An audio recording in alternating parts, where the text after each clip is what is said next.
Nous sommes le présent, mais surtout l'avenir de cette nation. Le Congo, c'est notre bien commun le plus précieux.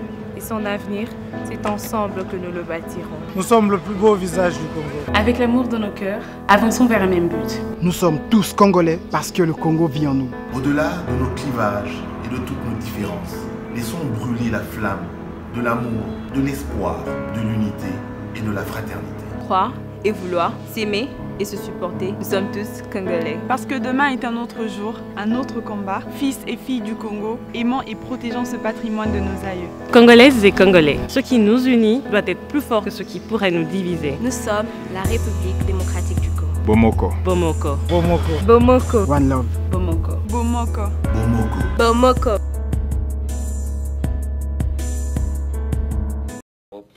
Des libertés, M. Schaffhauser. Je voudrais d'abord remercier mes collègues, une fois n'est pas coutume, pour leur pertinence sur l'analyse du Congo et plus particulièrement M. Pittella. C'est un pays que j'aime beaucoup. J'ai moi-même été auprès du vice-président dans la période de transition, Zaïdine Goma, et j'ai suivi cette transition en étant un des acteurs. La difficulté du Congo RDC, c'est sa richesse. Puis-je rappeler que Laurent Désiré Kabila était allé chercher, on est allé le chercher parce que l'Ouganda et le Rwanda avaient décidé, sur ordre d'une puissance extérieure, je peux donner des précisions, d'envahir le pays. Puis-je rappeler que pendant que Laurent Désiré Kabila envahissait le pays, un certain nombre de sociétés signaient des contrats, c'était des sociétés américaines. Puis-je aussi rappeler que lorsque Laurent Désiré Kabila se retourna en étant un patriote pour son pays, on décida, ici à Bruxelles, j'ai eu l'information, je peux dire de qui il est décédé depuis, son élimination, et qu'on est allé à Washington chercher également l'ordre, et il fut éliminé 15 jours après. Et puis-je rappeler qu'on est allé chercher alors Joseph Kabila en se disant, ce jeune, on le manipulerait parce qu'il n'était pas... il était de nationalité rwandaise et qu'on allait en faire un président. Tout ceci est de la manipulation. Ce qu'il faut pour la République démocratique du Congo, c'est une souveraineté retrouvée, une armée qui se batte effectivement, une MONUSCO qui est au service de la paix et qu'on arrête les prédateurs qui sont liés au crime organisé et avec des États hypocrites liés à des multinationales. Je vous remercie. Kabila. Biso tolingi to yo olongwa po obebisi Congo. Biso tozoloba oyo tozoloba eza verité. Bino ozokanisa oyo biso tozosale bino bozomona biso bambwa moko balishi moko baidioti moko biso toza baidioti te. Eloko kana lobi eza yango wana bosala kaka eloko nga na lobi boyoki deja nalobaki 3 fois bolongwa esili condition esili. Shalom, shalom, shalom, bozali bongo bobo meseni chaque jour tolandaka bongo Sentinelle TV na émission na biso ya petit déjeuner to na breaking news où ezali esika wapi to bakopesa bino basango ya Congo. Alors basango ya Congo ezali bongo spécialité na biso esika wapi tozalaka à l'aise na koloba na kombo na bana mboka kopesa bino basango koyebisa bino makambo nini ezoleka na mboka. Alors makambo nini ezoleka na mboka esengeli boyebaka l'heure est grave, bakolo mboka bakomi kobotola mboka na bango, kobengana ba Rwandais, kobengana occupation. Alors ekomi tango congolais asiliki po a récupérer mboka parce que nanga amona ndenge malumalu akufa kizengi, mais tokamwe que na tanyo surtout oyo avandaki na seni na malumalu ndenge batretaki malumalu ndenge malumalu akufa kizengi ekolisi ete pe azo continuer ko jouer jeu ya ba Rwandais. Tala sikoyo ndenge mokili mobimeza contre ye ezala en Europe ezala en Amérique, communauté internationale esiliki ba imposer ye abimisa calendrier global pour ba élection esalama na décembre 2017.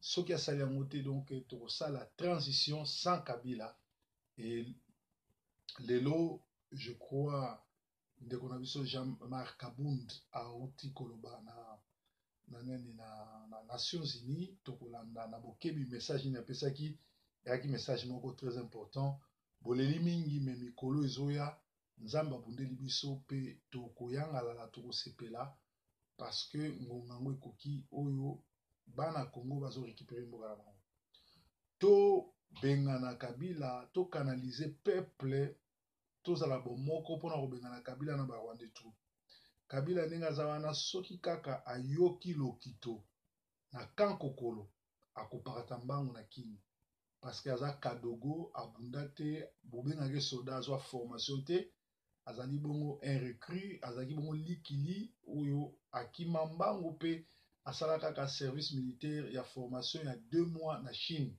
pe asilisaki yango tasaki 1 mois et demi aye kozonga donc esengeli na biso tozala bomoko pe soki tozalaki na kesi ya makasi koningisa lokito na mboka Kinshasa esika wapi na kankokolo to na wapi so bayoki lokito yali bakopakata mbango pe lisusu basango toyokaki lobi na lelo balobi bato ya ANR bakomi kokota bato na balopango chaque balabala chaque après ndako moko bureau ya ANR eza wana kokontrole kokende kozonga kokontrole bafone ya bato esengeli kosenga na bandeko na biso baza na Congo bazalaka na bavideo ya bakombatante bazalaka pe na bavideo ya mabete na bafone na bango parce que bato ebele bakufi bibembo bozomona eza kotiola likolo ya mai ya njili ezali bongo bakongolais oyo bakangaki bango na bavideo ya bato kaka biso baproverbe 30 toza affiché pe na bavideo ya bandeko mosusu ebele na kati ya komba oyo bazosala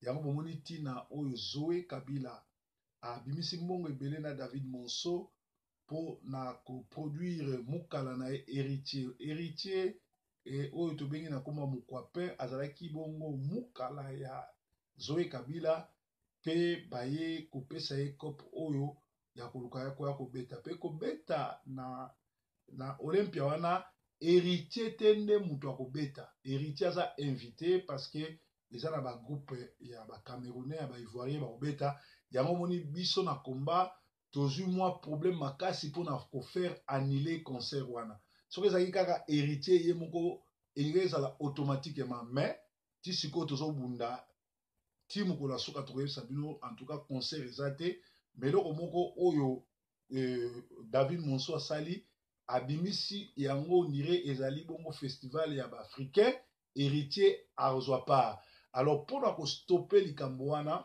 concert wana ebeta te eyali kaka incident monene esalama na Zénith wana ou bobrile pine ou bosali eloko moko oyo tokoki koloba te na presse awa po te likambo wana esalama to bofuti bato na mandefu parce que bato na mandefu soki opesi ye mbongo akokota bapeti wana nde baza na soki ayoki lokito na makolo baningiseli ye makolo amoni makolo na ye etangi makila makolo na ye ebukani antuka ata musicien moko akokanaka lisusu koya kosala baventure wana te parce que trop c'est trop peti wana normalement soki nga azalaki na place na ye nakoluka un vrai pasteur mpe nakoluka badoter ya kitoko bapesa ngai tonga malamu parce que bokono ya siècle sida eza ye na nzoto mais azoluka makambo minene oyo ye akokoka te e bayebisi biso ke na prison ya makala avant lobby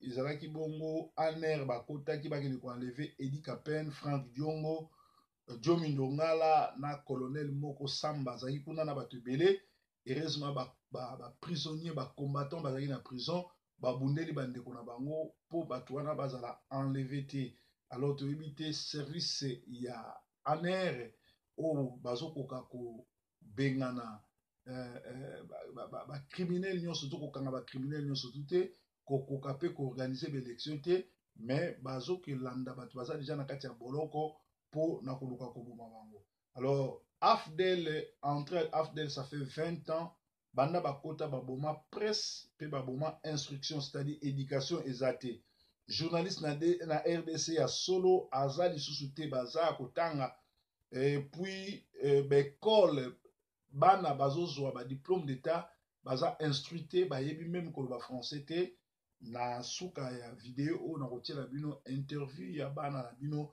bauta kosala examen d'état boyoka bainterview na bango mpe nakotiela bino bavideo oyo ya makambo oyo tozokondane ezoleka na Kinshasa. Alors donc tolobaki ete bana batangi classe baza instruite bayebi koloba français te bayebi même koconjuguer verbe présent na verbe moko na présent te bakoki koloba verbe être bien verbe manger na présent bayebi yango te. Buzoba wana mpe ekoti na poto bato ebele bayaki poto nzela makolo, bato ebele bayaki poto nzela Nigeria nzela Turquie, bango batondi awa, bango wana nde bazokolanda bafaux mikiliste, bazolanda bafaux nduliste, bazolanda bato likolo ya lipa na kwanga, likolo ya bière, likolo ya boye ya kobima libanda tout et tout. Alors banduliste pe il faut ba changer stratégie.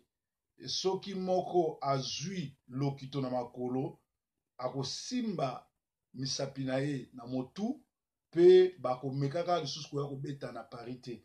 Donc biso ba combattant to changer stratégie.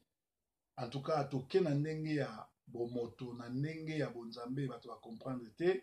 Alors faut appliquer onction à Samson, faut appliquer onction à David o abetaki Goliath na kombo ya nzambe na bomoi. Soki bayoki lokito na makolo na bango ebukani en plein concert baningisi lokito na makolo oyo batikali bakopakata mbango po ekozala mabe mingi mpona bango bakolinga kuya kotika nzoto na mboka mopaya te. Donc bacombattant en Paris, félicitations na mosala bozosala ndenge toza ini toza bomoko tozala bomoko ndenge sport na biso ezoleka na ngonga oyo toza na posa ya bomoko toza na baparti politique te, toza na bagroupesquile te, mais tozali bacombattant barésistant congolais avec objectif kaka moko kobenga na Kabila mpe kostoppe baconcert nyonso tu na Congo. Nayingaki nasukisa na petit déjeuner ya lelo parce que ezali breaking news te mais ezali petit déjeuner et esengeli boyeba na communauté na biso tozozwa ba mort subite, tozozwa ba cas ya ba AVC nyonso tu ezali bongo ba erreur ya bato bayaki poto sans kozala encadré, sans kotuna bato baumela mingi na poto bani kosala makambo na ndenge na bango. Oye poto osi okokisi 60 ans babwakisi yo oza mwana ya 18 ans 17 ans oza mwana 20 ans sikoyo oyo kopike crise babando mpe sokisi par rapport à âge na yo. Or yo osi okokisi 66 ans mais na mukanda na yo ozo apparaître bapesi yo bien bapesi yo âge ya mwana 30 ans. Est-ce que bike bakisi bazopesa yo bakopesa yo kisa ba jeune et pourtant yo koyi mokolo pe lisusu ata bongo te neti biso awa na Angleterre bazwaka pension na 66 ans. Yo nzoto se lembi oza na 66 ans na mukanda bakitiaki yo mbula olozwa pension bakotindika yo okende osala bato ebele bazokweya na place ya misala parce que nzoto se ekoli asi akomi mobange makitiaki mbula. Alors biloko wana eza na baconséquence makasi baconséquence moko fâcheuse ezotravaille bien te. Soko oyebi dossier ya ngunda te, soko oyebi dossier ya poto te, ndekono aye bwakisa ye na vrai kombo na ye na date de naissance na solo kokitse mbula te komatise mbula te parce que na baka médicaux bato ebele bakomi na baproblème aza na 67 ans apike crise aza na AVC olie bapesa ye kisi ya age ya 67 ans le bakopesa ye bafortifiant lokola bango bayebi ke oza mwana 37 ans mwana 40 ans ekoki kotindika motema na yo ebattre rapide mpe ememo na kufa mpe directement lifelo mpo bino boza bato bakwiti bato na babangi bato na bazanga éducation bato oyo balingi satana ekozala mawa mingi mpona bino. Tala lelo tolamuki na ntongo batindi bavideo boza nango un pasteur na Belgique azokosacouple na mwasi ya bato ya libala mama ya bana 6. En tout cas esali scandale bato ebele balobi proverbe makambo olobaka eza solo bamiso batindeli nga bavideo ya walesa na Montréal esika wapi tozomona tiala mwana azobina mpe ye olie amema bato na poto azoyebisa bato bakosomba bajip bato bakobala bato bakobota.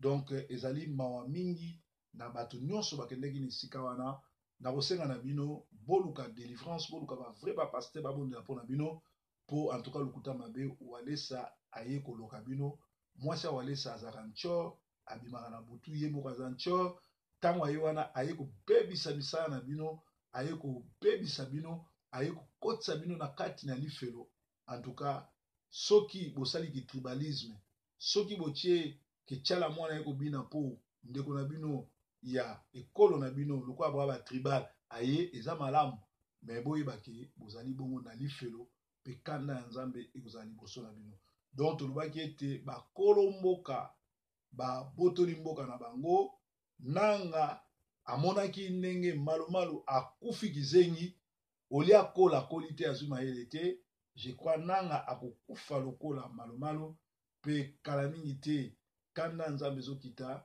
na Congo.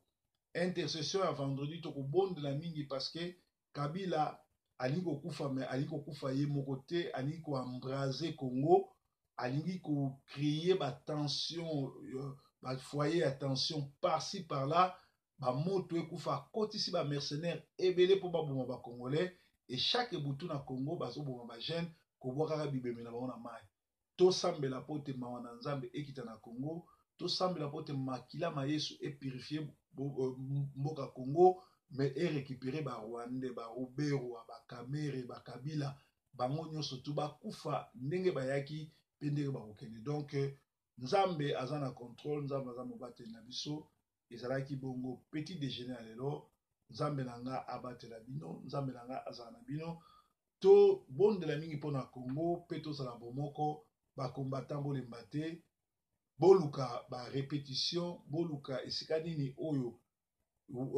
Demokwape wata wa Kabila azali peti wana aza na sida akwa kopanza sida na Paris pe lokola quelques musiciens bakimi bokoki pe koluka ba musiciens na ye mususu bokimisi bango pe ye moko bosilani na ye mukolo ya le 15 wana lokola aza mutu ya tembe akwea kaka na se Saul de Tarse Saul azalaki bongo mutu ya tembe mais nzela Damas akutanaki na Yesu Kristo akweyaki na mabele tikete nzambe apambola ba congolais tikete congolais tozala ini tikete mboka na biso ezala libéré tikete nzambe azwa contrôle ya mboka Congo pe nzambe asilana na ba Rwandais Kabila pe ba menace nyonso tu ya communauté internationale menace nyonso tu oyo ba américain bazosala ezala kaka ba bilobité mais ekota en exergue totiki bongo nyonso na maboko ya nzambe nzambe azala na bino journée malamu ezalaki bongo petit déjeuner kolala kolamuka eza utilité oyo pe bolandaka breaking news awa epa na biso Yesu nde azalaka nkolo. Bye bye for now. Merci. Bye bye.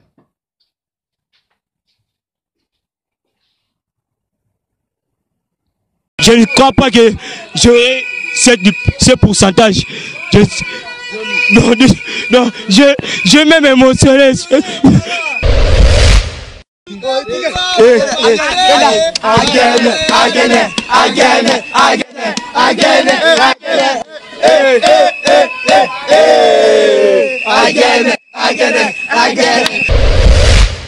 Bon, mes amis, je vous demande que je suis vraiment aujourd'hui, je m'appelle diplômé, je suis un diplômé.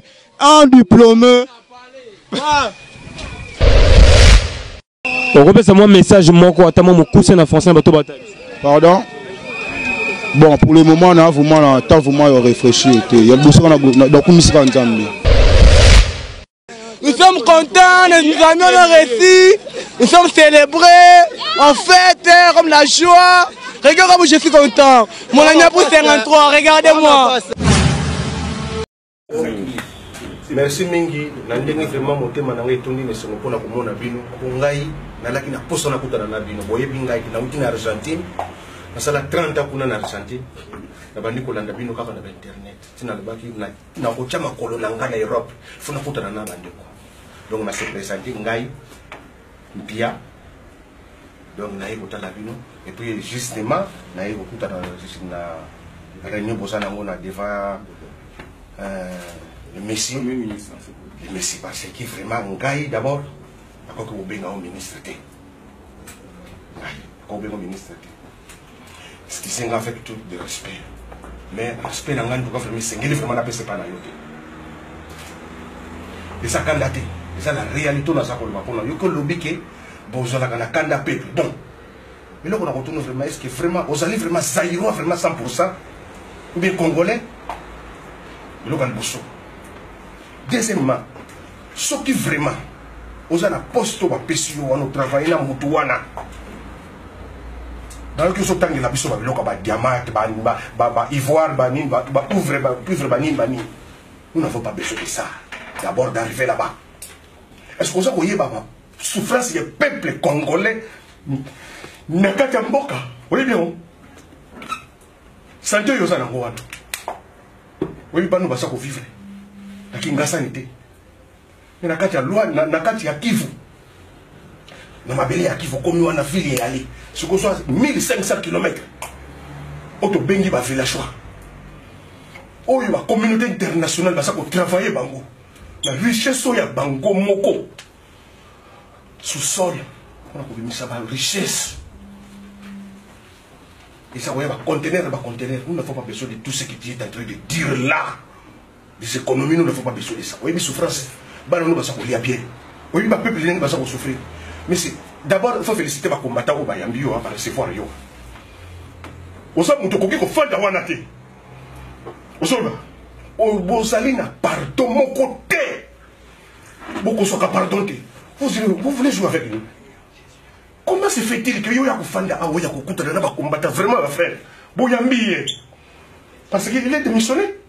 Mais non, c'est un traidor. Tipo yo beaucoup foutre makila bana Congo. Il y a une terre. Il y a une politique. Mais souffrance au Bossali, c'est Fougo, c'est mieux sur tout. Premier ministre extérieur, il y a France à Monanga. Dans sa carte internet, dans sa internet, premier ministre, il y a France à Monanga. Ça va combattre les combat. Nos ancêtres sont laissés seuls parole. Les enfants des enfants des enfants des enfants de nos enfants, un jour viendra, va libérer son terre. Bino bosa ko trahir biso. Bino bosa mutabani kunga sa mutabani na musakata. Moi je m'en fous. Ngara mbongo na sa muluba, na sa muyasi, na sa mukongo, na sa mutetela. Na zali mwana ya Congo. Mais c'est vous allez payer cher. Na moment ndiko fandi wana filma tala. Donc ndenge na sa kutala yo donc na somona déjà na sina yo ndenge na sa kutala na sina yo merci pa peuple na ngai vraiment beaucoup yamba muto ndenge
Comment t'appelles? Maryse. Maryse, tu étudies où? Au Dévolcan. Tu as quel âge? J'ai 4 ans. Qu'est-ce que tu nous as préparé? La récitation. La récitation. Laquelle? La paix. Tu peux réciter, tu es prête? Oui. Commencez. La paix. Pourquoi la paix n'est pas au Congo? Toujours la guerre, toujours la guerre. Les autorités congolaises. Pourquoi tous ces désordres au Congo? Nous voulons la paix, nous haïssons la guerre, s'il vous plaît. Nous sommes fatigués de vivre dans le désespoir. Nous devons bâtir le Congo de demain. Nous naissons dans la guerre, nous grandissons dans la guerre. De grâce, nous ne voulons pas mourir dans la guerre. Nous vous remercions. Merci, petite. S'il y a une belle femme en Afrique, c'est la femme rwandaise. S'il y a une belle femme en Afrique, c'est la femme rwandaise. S'il y a une belle femme en Afrique, c'est la femme rwandaise. Je voulais dire mon respect au peuple rwandais, mon respect à l'autorité rwandaise. Je voulais dire mon respect au peuple rwandais, mon respect à l'autorité rwandaise.